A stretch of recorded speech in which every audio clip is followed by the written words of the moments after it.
So in my everyday life, there are a couple of teachings from my own tradition which I really found when I first became a lay person really beneficial. For me, most of them really comes from a particular genre of Tibetan teaching known as Lojong. This is a mind training tradition. And some of you might be familiar that I have produced this massive volume called The Mind Training, The Great Collection. It's a kind of a doorstopper, actually. It's this thick, which was a translation of a 15th century compilation of many important texts and teachings belonging to that particular genre. And mind training, one of the beauty of mind training is that it's a collection of teachings which are loosely put together, but not in any particular order. And when it first evolved, later traditions, of course, try to bring some structure, and there's a 7-point mind training, which brings a kind of a structure and sequence. But initially, when these teachings evolved, they were more like kind of aphorisms. They were more like instructions. And in fact, the early teachings of mind training explicitly points out one of the unique aspects of that particular teaching is that there is no fixed sequence.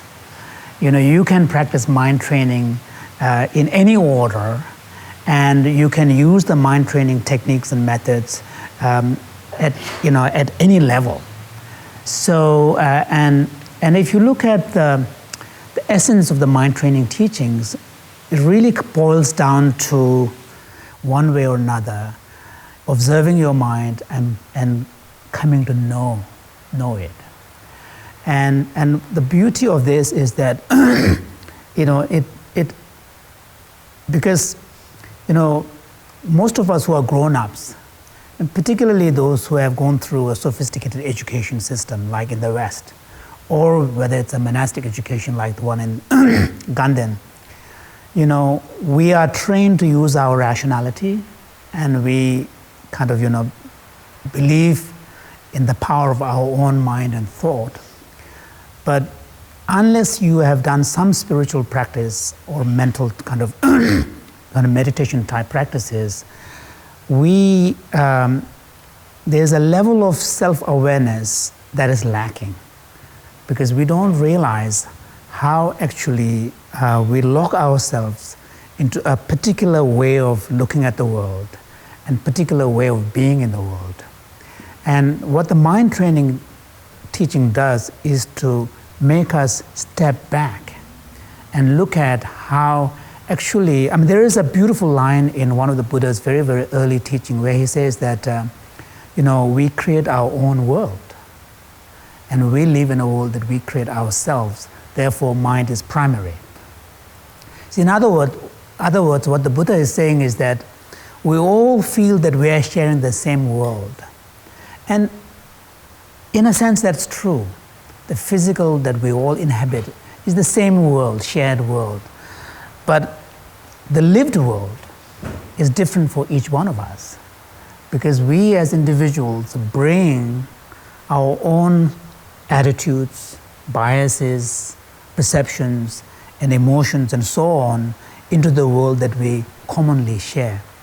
And this is what Buddha means. And in the end, on the individual level, what is real is the world that we experience, not the world that is out there.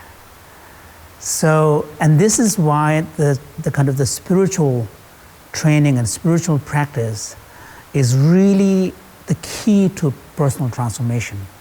Because there's a beautiful line in Shantideva where he says that, he's of course talking about dealing with, stressors and things that things that annoy us, and learning to tolerate them. There's a beautiful analogy he gives is that he says that, if you try to cover the entire face of earth with leather so that your souls could be protected from being pricked, he said, you will never find enough leather to cover it. but by covering your own feet, it serves the same purpose. And that, in essence, is the secret of spiritual training.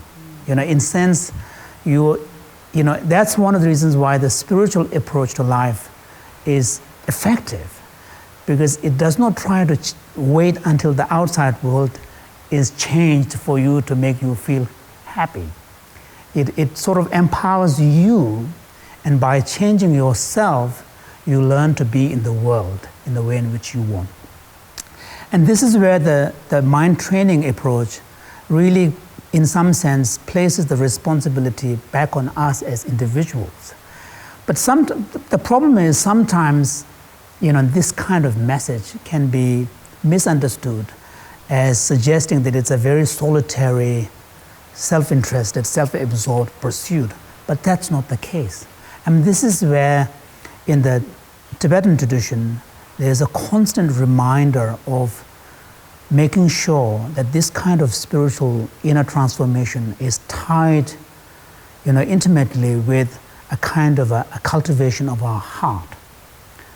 And this is why compassion becomes such an important, part of the teaching. The compassion and the personal transformation has to come together. And the reason why compassion is so important is it's one thing for someone to have a high level of self-awareness.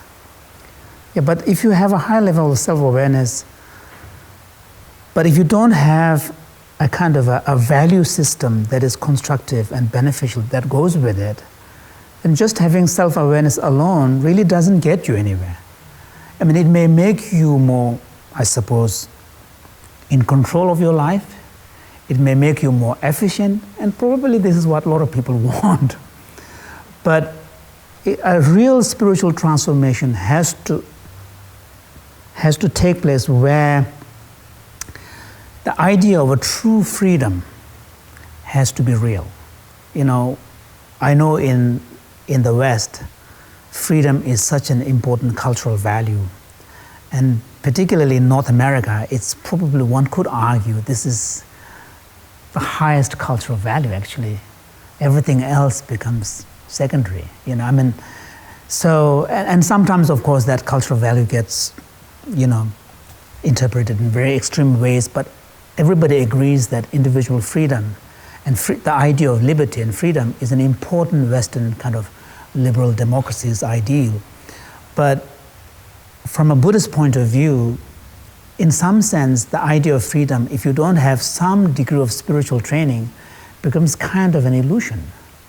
Because to be truly free, you need to be able to live your life according to your own values and aspiration. But if you don't have some degree of spiritual training, you cannot achieve this, because you get sidetracked by other impulses, by other desires and so on. So you may have a wonderful aspiration, but wonderful ideal, but there's less alignment between what you instinctively, impulsively want to do and what your kind of deeper intention is. And one of the ways in which, at least I would see the purpose of spiritual practice, is to bring greater alignment between your impulses and your desire and with your aspiration, deeper aspirations and values. So that, and this is really the greatest gift of spiritual practice. And this is one of the reasons why when you see someone like His Holiness, regardless of whether you're a Buddhist or not, you're in the presence of someone who is totally at ease with himself. That's because he doesn't have to have this inner struggle of his impulse pulling in one direction and his, in a guilt-ridden aspiration pulling in the other direction. So you can see in him, someone like him, a tremendous sense of freedom and release and ease. And you do see this sometimes with ordinary people as well, but you notice this kind of freedom and a tremendous sense of ease in the presence of His Holiness. He could be someone who's deadly serious one moment and completely focused, and the next instant he's laughing like a kid. I mean, it's like in his, I know a lot of people talk about authenticity. I mean, that is authenticity par example, it's like an exemplary authenticity. And this is the result and gift of spiritual practice. And I would argue that kind of freedom and sense of ease really comes from being able to bring greater alignment between what your impulse and desire pulls you and what your deeper aspiration is.